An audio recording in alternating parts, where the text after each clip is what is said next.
أعوذ بالله من الشيطان الرجيم بسم الله الرحمن الرحيم يا ربي بالمصطفى بلغ مقاصدنا واغفر لنا ما مضى ya wasi'al karamil. Sebab karomah nu paling hebat mah, kamuliaan nu paling hebat mah teu karasa setiap mukmin boga karomah. Kabeh ieu urang ke boga karomah ieu. Ngan teu karasa, kurang teu disyukuri karomah ti Gusti Allah. Urang ieu dibere iman ka Allah hiji karomah, teu karasa. Sanggeusna iman urang teh dijadikeun jawara ku Gusti Allah. Lain karomah tama belon tama teh. Balik tina ngajawara kuari tobat ka Gusti Allah, ngaji, salat, munggah haji. Eta karomah lain leutik-leutik karomah. Lain leutik-leutik karomah tah jawara babalik nu tadina mawa cimplong kuari nyana mawa kitab. Aduh, emang bawa kitab? Iya. Emang bisa baca? Ya kagak. Itu juga bawa, iya tuh supaya kelihatannya itu bagus aja juga. Waduh, jadinya nyarupan ka kiai mau kitab. Eta karomah teu karasa. Mukmin anu bisa istiqomah dina ibadah eta karomah teu karasa ya Allah ya Rabbi. Jadi lain bisa hiber nampak sancang dan lain sebagainya, ta bisa asal dul zuhur berangkat salat, dul asar berangkat salat, dul maghrib berangkat salat, isya berangkat salat. Eta karomah lain leutik-leutik.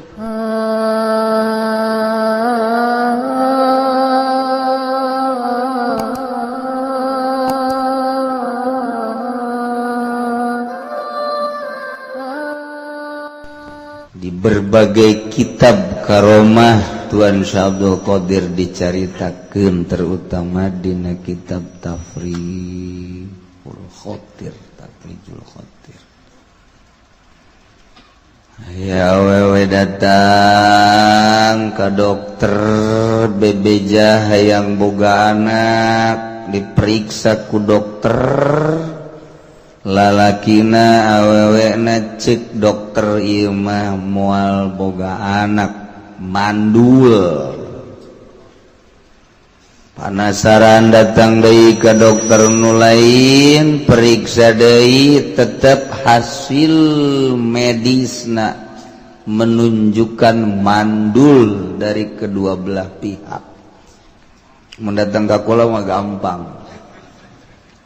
Pogatan sia kawin deui coba jeung nu sejen. Boting salaki sia letoy. Coba babari urang dokter lain naon lain atuh.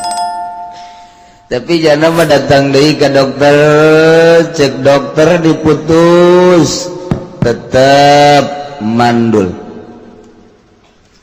Geus 7 dokter kabeh menyatakan mandul. Urut ka tukang urut, cek tukang urut ge ieu mah tanda-tanda boga anak.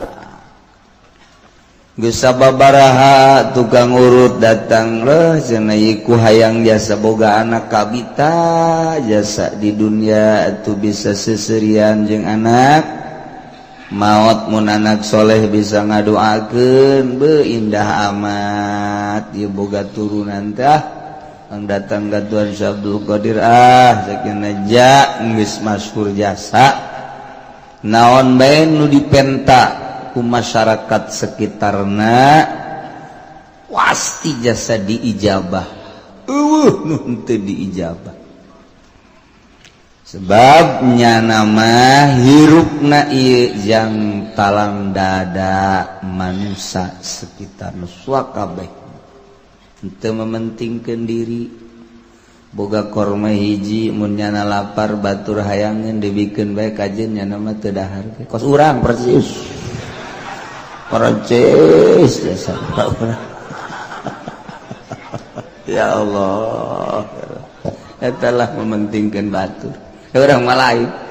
atuh memeka batur orang heula aja kira batur nyaplek orang henteu ye itu naon kos nu bener teh orang mah kos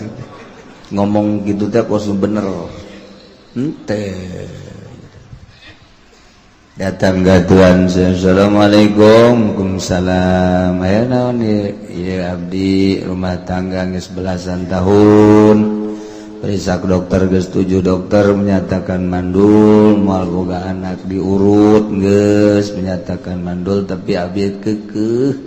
hayang boga anak. Abdi papang doakeun bae ku Tuhan ka Gusti hayang boga anak. Ya tungguan. Tuhan saya langsung sholat asup ke alam gaib dina sholatna langsung hasilna nyana ngadoa ka Gusti hasil doana Abdul Qadir deuleu di Lauhil Mahfuz barang di deuleu di Lauhil Mahfuz tulisanana mandul mandul itu bogaan nyana sholat deui ka Gusti ngadoa deui ya Allah ya Rabbi abdi mah tidak mau tahu eta doa pohara jasa abdi mah ieu moal bosen ja Gusti mah sanajan geus nuliskeun mandul ge maha kawasa nang nulis Gusti atuh dirobah ku Gusti ya bisa tetep abdi mah hayang supaya eta pasangan dibere boga turunan ya Allah ya Rabbi. Abdul Qadir tanggah ka langit tangga deuleu di Lauhil Mahfuz tulisanana tetep mandul salat deui nyana ngadoa Gusti abdi mah deui hayang ge eta dua pasangan teh sepasang suami istri mudah-mudahan ku Gusti dibere turunan. Abdul Qadir coba tanya ke malaikat begitu kadeuleu ku maneh kalau hilmah pun tanya ke malaikat bebeja Abdul Qadir geus ulah maksa-maksa deuleu tuh di Lauhil Mahfuz tuh tulisanana mandul kaopat kali 5 kali ya Allah ya Rabbi abdi mah hayang ningali kakawasaan Gusti coba Gusti mapan maha kawasa pangrobakeun ta tulisan kira-kira tengah doa Masya Allah kagedep kali begitu kagedep kali guys Abdul Qadir ulah ngadoa deui atuh terus-terusan jangan ngadoa ieu guys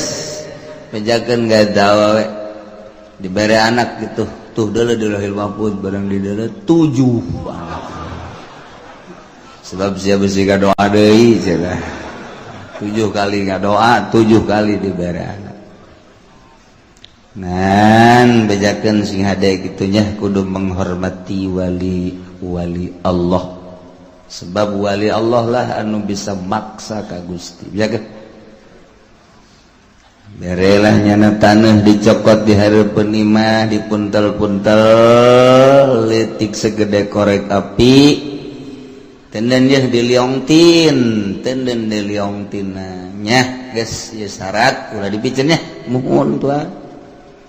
alhamdulillah sekarang setelah diberenya sabar nama anak ngan dah balik ke imah langsung balik ke imahnya na biasa sesonoan jeung salakina telila langsung nyirah telila langsung karasa rene 9 bulan borosot ngalahi bunga na luar biasa dibawa ke Tuhan saya alhamdulillah Tuhan ieu hasil doa Tuhan teh ieu alhamdulillah tuh geus segera urusnya kasep nya halimpu bagus tak orok lalaki menang 40 poe reuneuh deui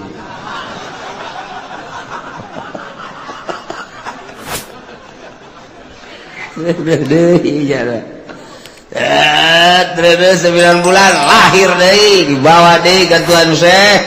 langsung gendai orokna lalakinya kasep luar biasa. Wah, urus cek saya diurus minang 40 poe renah deh. Terus beta mari datang ke 7 bunga tetap jarak ke bunga. Alhamdulillah cek yana bu pahara jasa ngan nyana bari kieu bae aya mah berarti lain doa tuan se ai loba kieu mah mun hiji mah berarti doa ai mah berarti cuman tertunda cek nyana lain doa kos kieu mah berarti ieu mah atuh tertunda bae ti Gusti berarti kamanjuran tuan Syekh tetep encan terlihat. Sebab ieu mah anu kajadian zeknyana datang ka 7 mah berarti tertunda ieu mangan pas ka ditu pas memang bener-bener haju naon gitu neuk dibere geus bae eta liong tin teh anu tadina dibanggakeun teh dipicen ku nyana ka juru imah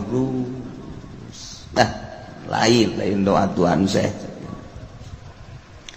langsung haritakeun leng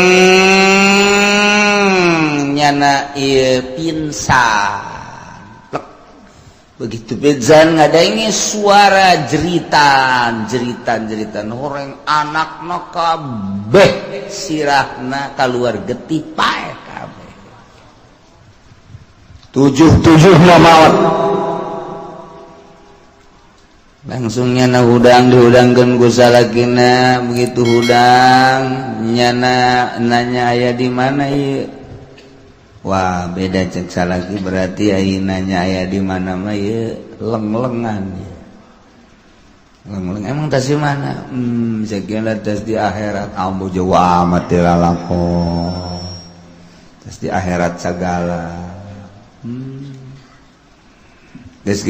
dibere nginum terus sadar, begitu sadar eta anak 7 ngabaris jadi mayit kabeh nyana langsung bentak langsung molotot ieu saha deuk dibejaan ku salakina atuh nyana ge karak cager asana mun dibejaan pingsan beneran modar ieu mah ieu teu dibejaan atuh ja emang ieu geus aya di hareup ngajajar kabeh 7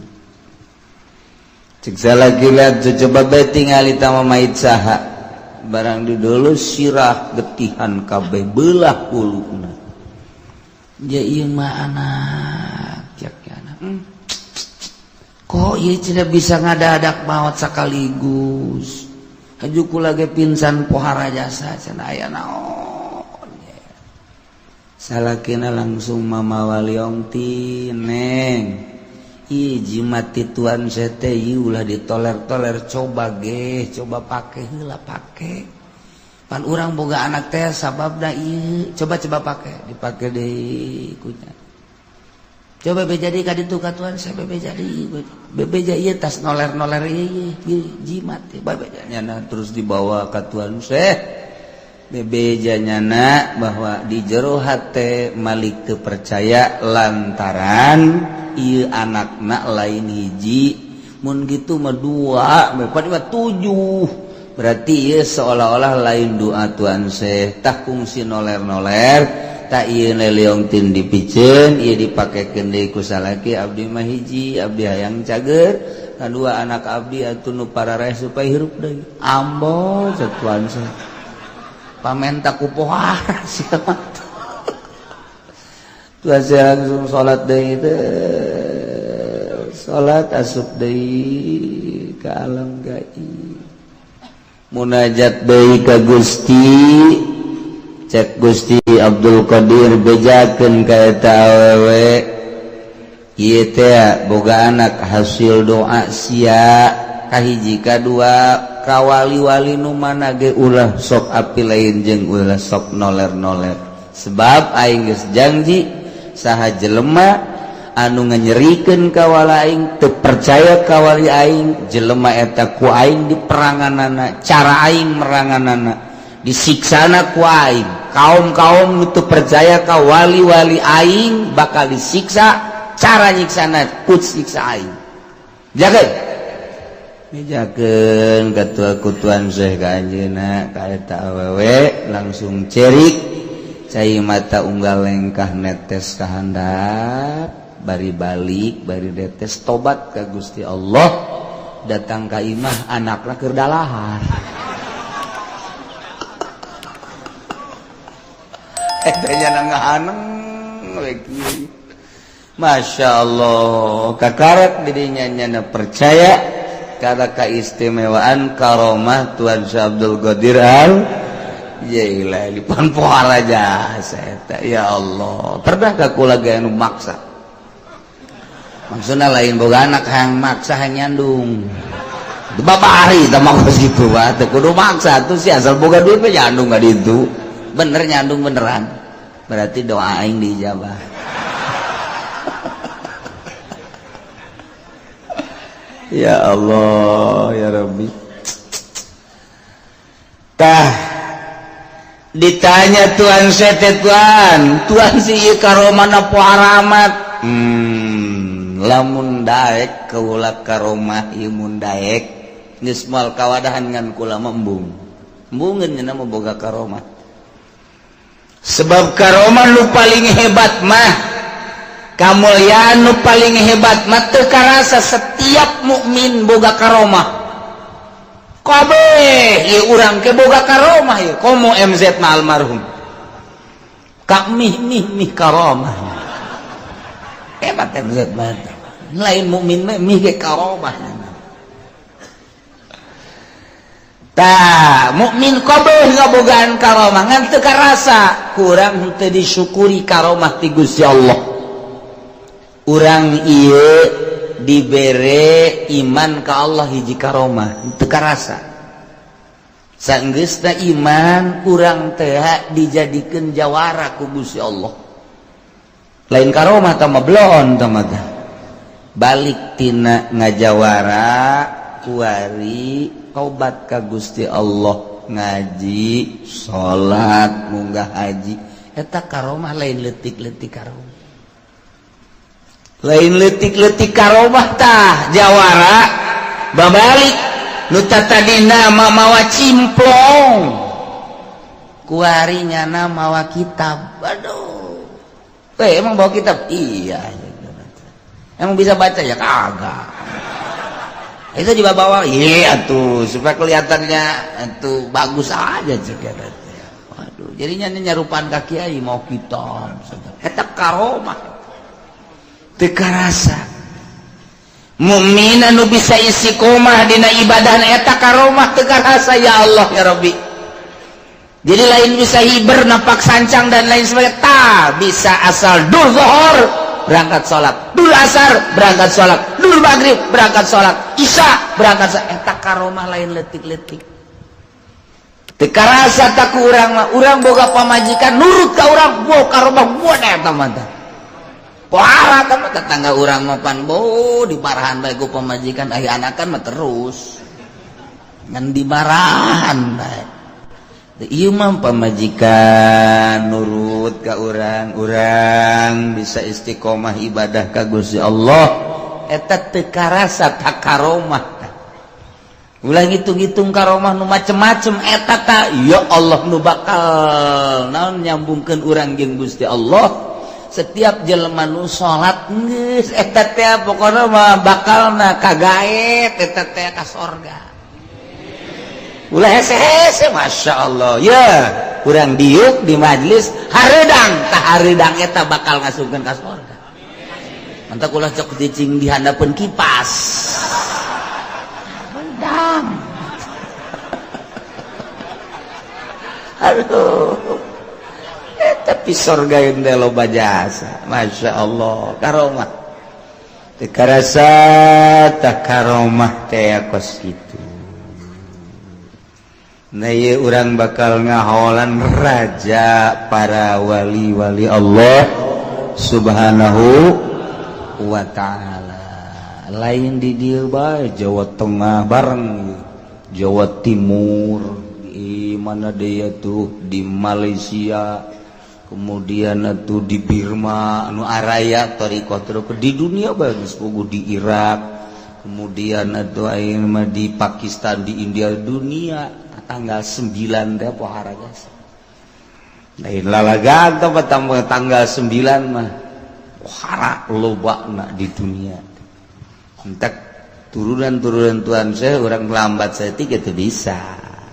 Sebab jana menghadiri mas di tempat-tempat gitu anunya nangis diundang. Iyalah karomah Tuhan. Geus puguh tamaya awewe anu mencintai Tuhan Abdul Qadir. Kemudian boga anak parawan. Gawena eta anak teh ngan sakadar ngalasuluh lantaran di pakampungan.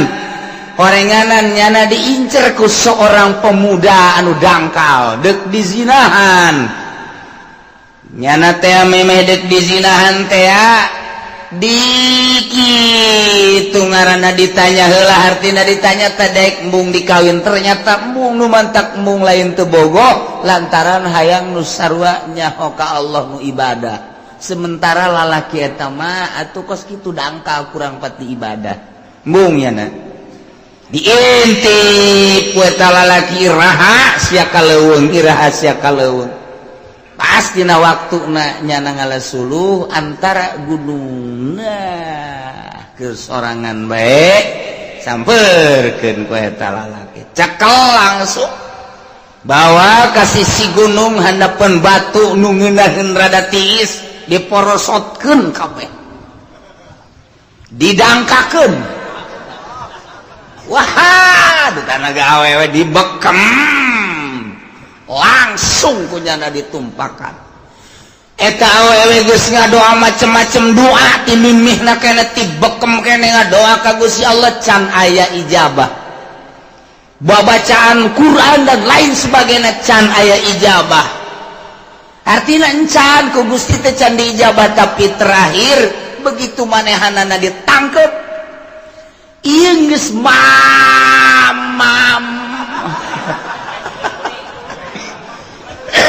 aduh.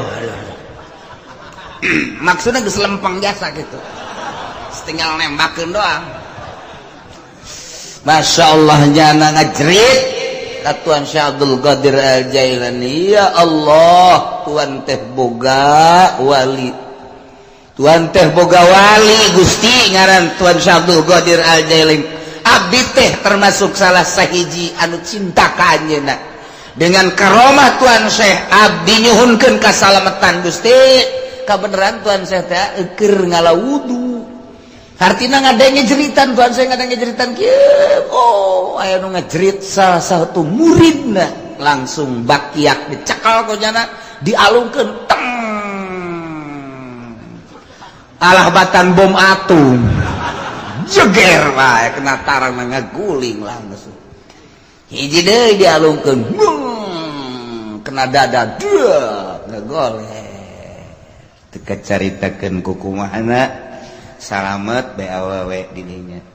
begitu salamet langsung make baju deui langsung make kutang dipake deui jero salamet cek nyana alhamdulillahirabbil alamin beres bakiak dibawa ka imah tidinya langsung manehna hayang ziarah cinta mah cinta ngancan pernah manehanana datang nah ieu datang di pakampungan anu jauh wagila manehanana ieu orangna orang Mesir ka Baghdad jauh jasa lempang langsung lempang ya berbagai cara kendaraan dan lain sebagainya datanglah ke Baghdad pas keur pangajian. Begitu keur pangajian nyana datang mawa bakiak disambut ku Tuan Syekh kadieu teh cenah bakiak nu kula kadieu Waktu jamaah ribuan karita kaget keke datang aya awewe tur mawa bakiak kumaha mimitina eta lah dongeng langsung si awewena bahwa kula teh diganggu ku hiji lalaki gitu nah ieu tanda bukti ieu bakiakna Masya Allah. Iyalah Tuhan sementak kamari waktu ke perang Irak Amerika dibom terus tama bom nyinghai dan nyingsa nyuai teu bisa ngabom makom Tuhan Syekh Abdul Qadir aman we kabari kula ka ditu eta mah majlisna utuh makamna utuh pangutuhna lain teu dibom malah masyarakat kadarinya asal aya bom ti Amerika breg asup ka dinya aman tenang di jero mah eta bom luhuh wah dicecer terus mendak dakwahna para wali mah geus maot ge terus bae ku gara-gara ieu terus dicecer teu kena ditelitilah ku para pilot kepala tentara Amerika akhirnya lain hiji 20-an bahkan ratusan nu asup Islam gitu wali mah dakwah teh geus maot ge dakwah terus ngislam-ngislamkeun jelema urang mah keur molotot ge malah urang kabawa ka ditu sia aya orkes sia ulah sok nongton we goblok sia ye ulah haram sia mah haji ka mana aing neuleuh anak heula ka ditu sugan aya di ditu di mana di ditu di orkes tolol tak budak teh bebeja deui ka aing jo di ditu na kebal ditolol tak haji dakwah si kos kitu bebeja dengan anak korengnya dengan birit bidual teh hese dakwah ilah Tuan Syekh Abdul Qadir Masya Allah karomahna nu pohara jasa eta teh jelema kitu anu pernah nincak majelis kaula atau liwat majelis kaula eta engke kukula bakal disalametkeun jaga di akhirat ya Allah ya Rabbi man marra majlisi cek Syekh Abdul Qadir saja loba anu pernah liwat bae ka majelis liwat doang geus kukula ditulungan di akhirat liwat doang aya kan poe minggu urang deuk nyin majelis tuan Syekh geus teu kudu zikir lewat cukup geus sakitu doang beres sia kudu aing liwat doang di titahna ge asal ka aku murid we geus beres ya Allah ya Rabbi ieu karomahna pohara jasa ya Allah jelema maot begitu maot kaimpi ku anakna keur ngojai di neraka bapana ngojai di neraka udang wah tias si anakna langsung cerik datang ka Tuan Syekh aya naon abah maot atuh abah maot sih geus lila geus aya mah meureunan 7 poe mah kunaon kaimpi ku abdi kaimpi kumaha keur ngojai di neraka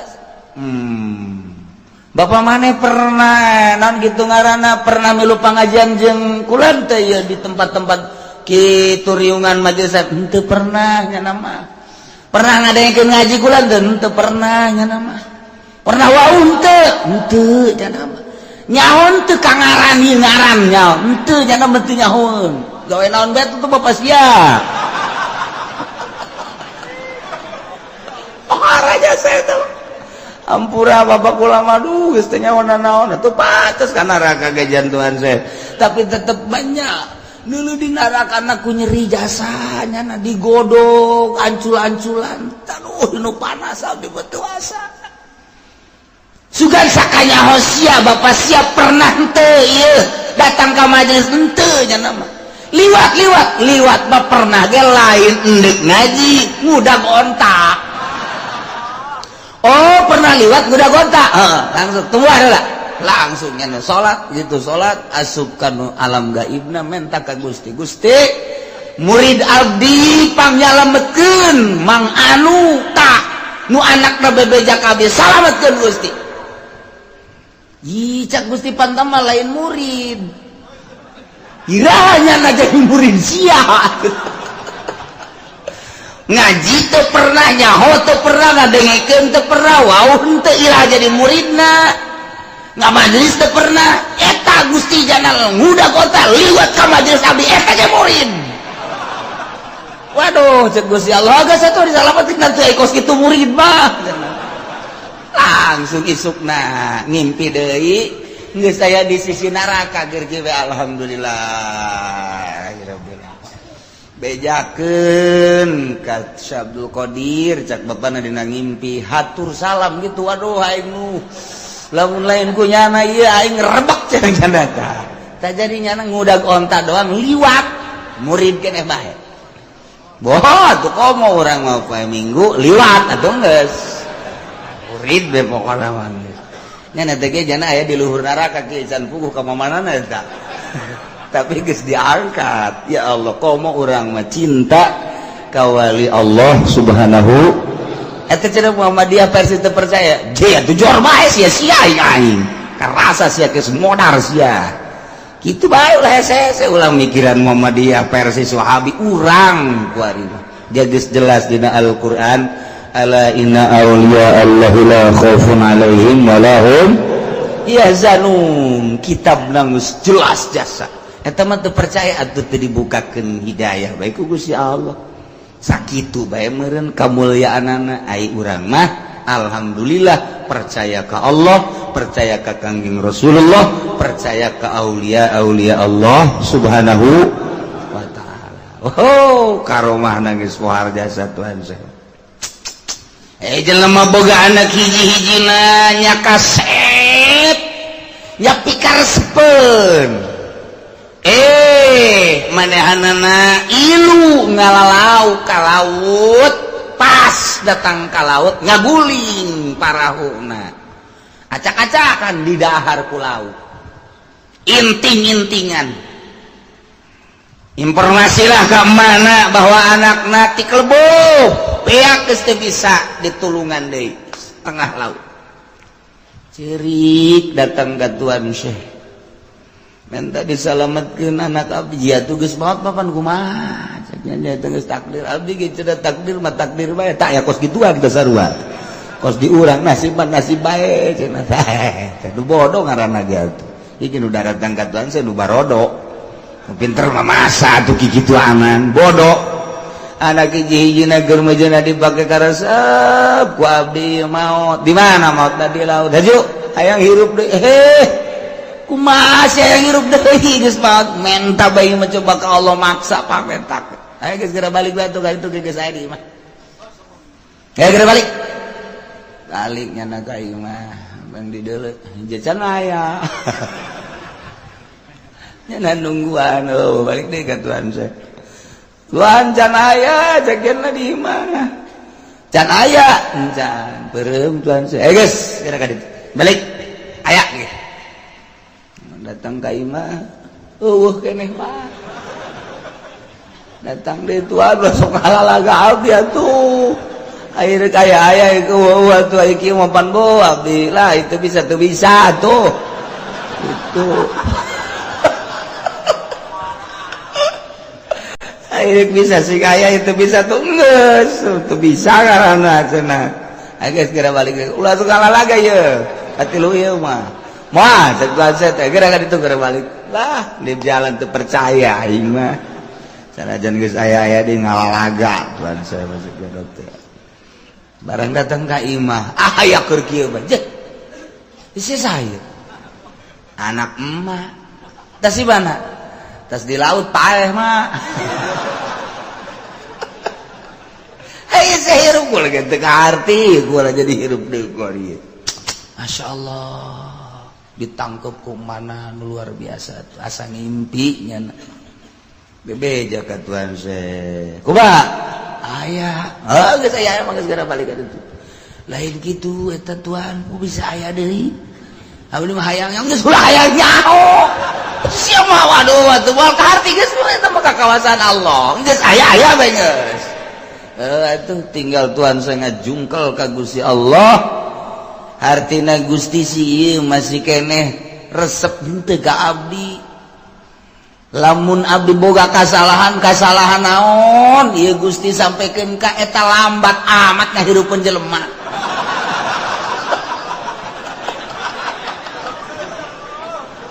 ya kari naon kasalahan abdi deuleu denge ambe rasa atau mungkin tina sare atau mungkin aya kanikmatan duniawi nu ku abdi dinikmati atau mungkin naon pikiran-pikiran abdi anu kaluar saeutik beureun tina inget ka Gusti coba pangnegorkeun naon tetep nyana ceurik can dibere jawaban nyana ngajungkal sujud ka Gusti kasalahan naon sampaikeun ka lambat tilu balik eta izin abdi Allah ya Rabbi wali Allah datang ke kos gitu urang lamun ngadengekeun karomah-karomahna okos lalagaan okos pohara mantak jelema nu teu percaya moal nyokos kitu hese teu percaya sebenarnya mah jakaromah teh atuh dihandapkeun mukjizat Kanjeng Nabi kadeuleu ku Abu Jahal itu aya ditutupan mah teu kadeuleu sarua bae urang kumaha istimewana leuwih ti istimewa hese nyaritakeunana tuh jatuh bulan teh kapan datang ka Kanjeng Nabi belah dua maca syahadat nu hiji asup ka dieu nu hiji asup ka dieu keluar deui ngahiji deui sujud ka Kanjeng Nabi naik deui ka luhur bulan tan kadeuleu ku Abu Jahal tapi tetep bae oh sihir tamah de kurang kumaha deui tetep bae sihir komo ieu karomah atuh kadeuleu ku Muhammadiyah je teu dibukakeun pintu mata hatena mah tuh hese bae geus ulah dilawan mun aya Muhammadiyah ngomong soekeun sumutna pan ieu karomah ieu soek tak karomah tah praksi bebeneran deh kos kituna ini bisa jokin ya entita kuki uci cenah aing katempuhan aduh hese itu percaya ya sudah pikiran batut urang bae percayakeun ka Allah percayakeun ka Kangjeng Rasulullah percayakeun ka wali-wali Allah jangka salamatan urang beres jaloba jasa karomah Tuhan Abdul Qadir mana tidinya malaikat turun malaikat bejakeun kitu sakumaha mistina ya bejakeun turun malaikat tek naon malaikat di alam itu lain aduh harapan kos kieu we selamat datang malaikat iya dari mana aja kamu udah lama gak ketemu ini waduh dari Kronjo ya lain kos gitu siapa nggak bayangkan teh kos gitu lain ima di alam itu ya alam zahir asup kurang ke alam batin asup kasir gaib ngaranna leng kapanggihna di ditu awakna di dieu aya hatena mah di Cikupa di Masarwiti eta gaib-gaib blon mah ieu mah asup ka ditu ka Gusti Allah kumaha moal kaharti ku urang urang mah kahartina model tadi urangna di jero masjid di luhureun sajadah ai hate urangna di mall eta kan kaharti teh ku sia kaharti jata mah aing pagawean aing cenah kos gitu atuh eta leng-lengan nyaba ka mana pan eta datang atuh jelema mah di Cikupa di luhur sajadah bagus di sajadahna kunaon ai hatena di Bandung eta nyaba ka ditu cak Allah salat si kos kieu masih salat sia keur di harapan ku aing hate sia ka mana eta ngaranna nyaba da ieu mah diolah ruh teh diolah batin teh ruh saenggeusna diolah bisa keluar trek bisa ngobrol urang jeung urang aya 2 aya 3 aya 4 aya 5 mendaka Tuhan Abdul Qadir pernah buka 40 jelema di ditu aya di ditu aya di ditu aya di ditu aya aing bungah jasa kehadiran ku Tuhan Syekh iraha tadi magrib ye di aing ye di aing 40 ngaku kabeh puyang kabeh ieu mana nu bener urang lamun bisa kitu pake nyandung urang mah deui kanu ngoran deui kanu kolot ya cumpon kabeh sia mah kadinya bae sepikiran ada tuh ya Allah ya Rabb agihan ku malaikat di alam itu siga deh boleh cara tadi salaman pelukan waduh udah lama bener gimana transaksi ini kita malaikat transaksi segala pabrik segala naon nya nama anti dunia geus kapanggihna urang jeung pan malaikat mah lain lalaki lain awewe malaikat mah teu beuki dahar teu beuki nginum malaikat mah tarajima tarasare malaikat urang ge mun geus bisa kos malaikat bisa kapanggih jeung malaikat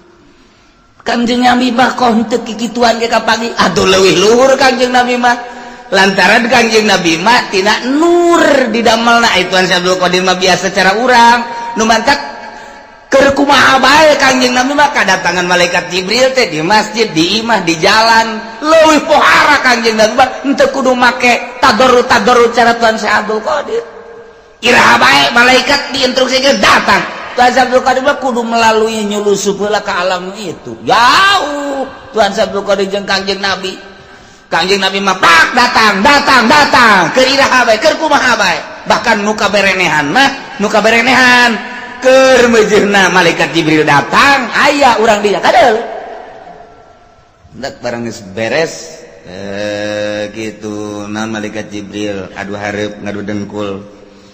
karos ku sahabat Abdullah eta tadi saha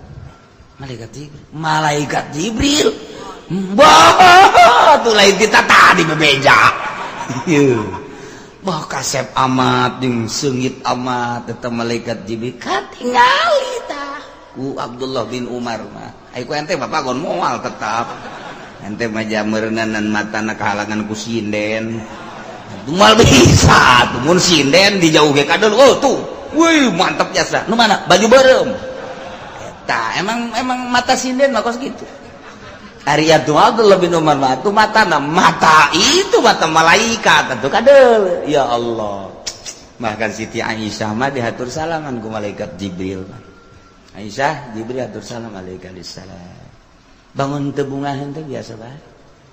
barang menang saminggu mah Aisyah ulang Allah atur salam kakarak aduh pohara jas diatur salaman ku Allah ente ente mah diatur salam ku calo pan duit ka bawah ku ente Masya Allah tuh ya malaikat datang ke Tuhan Syekh begitu datang hampura cek malaikat kula diinstruksikan ku Gusti Allah bahwa waktu keur ngadoa pertama kula diinstruksikan ku Gusti Allah titah neangan daging-daging nu geus didahar ku lauk-lauk idinya dikerahkeun seluruh malaikat teh kapanggih kabeh doa kedua eta teh kakara keur dihiji-hijikeun doa katilu kakarak nyokot roh diasupkeun deui bari dibawa ka imam oh kitu cek Tuhan saya tuh kitu jana sujud deui ka Gusti Allah Gusti Bapan Maha Kawasa kok make kikituanan eta wali geus gaja doa kos kitu nya atuh bacak naon Gusti teu kudu make malaikat atuh langsung bae sih jaya jijeunan Gusti kabeh ge atuh tinggal brak jadi geus kitu kumaha sih pan Gusti mah subhanalladzi biyadihi malakutu kulli syai'in wa ilaihi terus jaun pan karituna kun fayakun kok bisa kos kitu sih cek Gusti Allah tetep Abdul Qadir kula deuk ngawujudkeun naon bae tetep kudu make wasilah aya nu henteu ge ngan eta dirahasiakeun Abdul Qadir nya tetep kudu make syariat kan mantap urang ge sarua bae sagede Tuhan Syekh ge nuntut ka Gusti Allah Allahna tetep make syariat ngadamel bumi langit pagi teh saminggu Gusti Allah padahal mah babarieun Gusti Allah mah tapi khalaqas samawati wal ardi fi sittati ayamin summa stawa 'alal 'arsy genep poe kan penting fi sittati ayamin summa stawa 'alal 'arsy tah itu bisa teh Gusti Allah kun jadi tapi kan teu kitu tetep aya perwakilan tukang nyebut nyawa Israil tukang mawa wahyu jeung karomah Jibril tukang gitu ngahujankeun malaikat Israfil dan lain-lain sebagainya aing geus ngabogaan wakil oh hampura atuh Gusti abdi sogol ka Gusti jeung Abdul Qadir ieu mah abdi mah hayang nyaho be segala rupa gengan hampura tetep nya lagi hahampuran bisi sogol tak itulah wali Allah subhanahu wa ta'ala lain lalaga karomah Tuhan semun kurang dibaca ti hiji kadua katilu kaopat keur mantap muringkak bulu karomah satu ketika Tuhan Syekh teh eueuh di imah di majlis teu aya di masjid teu aya di Taryangan ternyata nyana aya di Bangawan Tigris nyana keur kieu bae di Irak di luhureun sajadah ditonton ku jelema loba sugan teh keur naon di luhureun cai kieu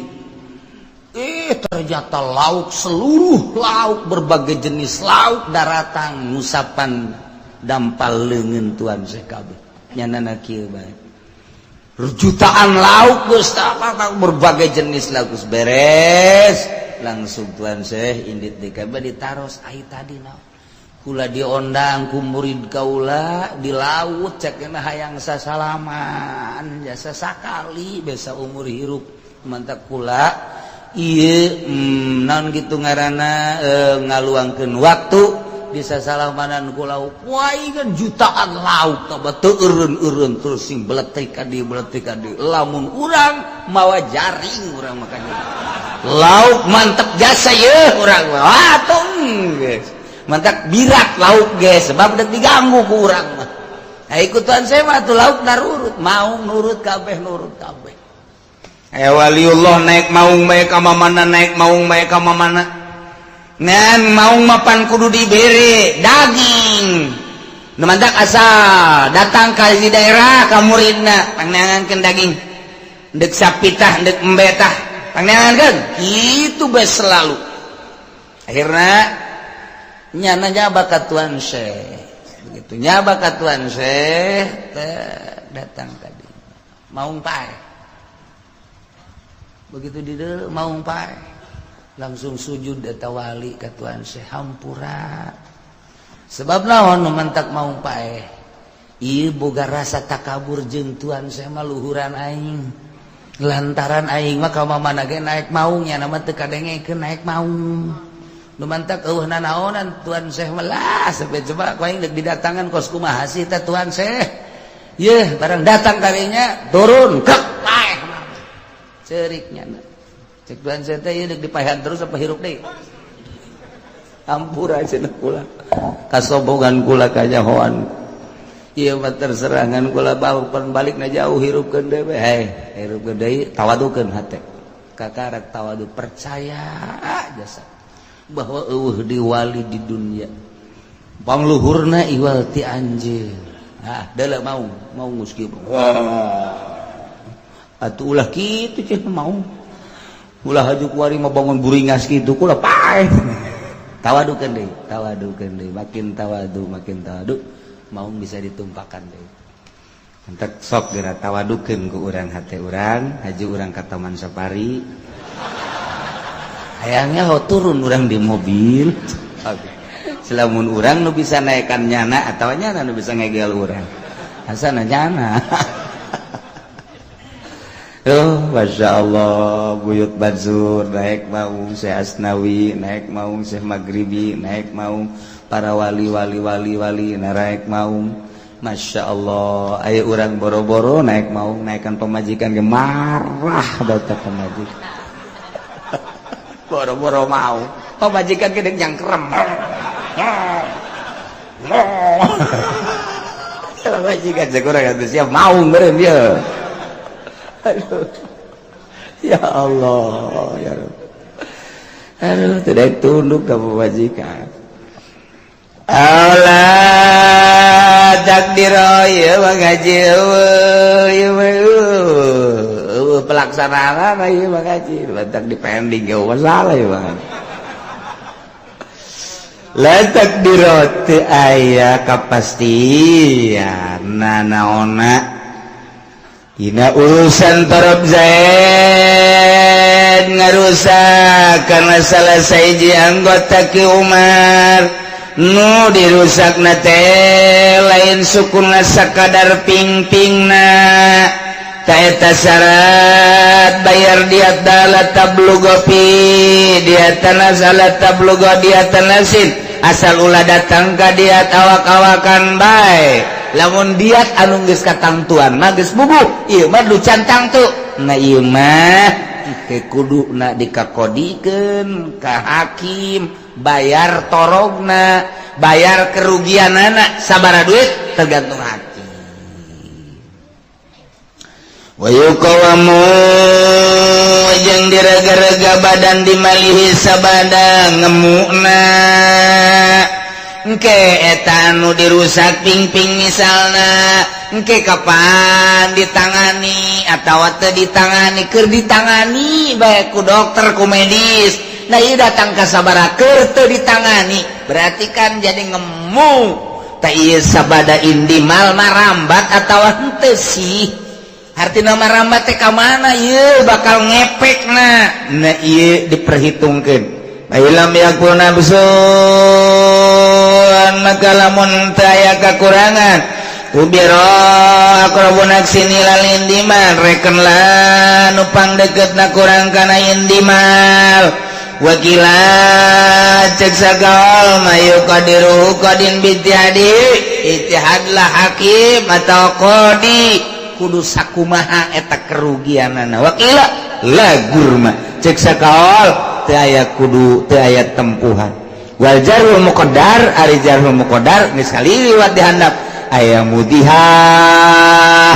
dan tatu-tatu anu lainna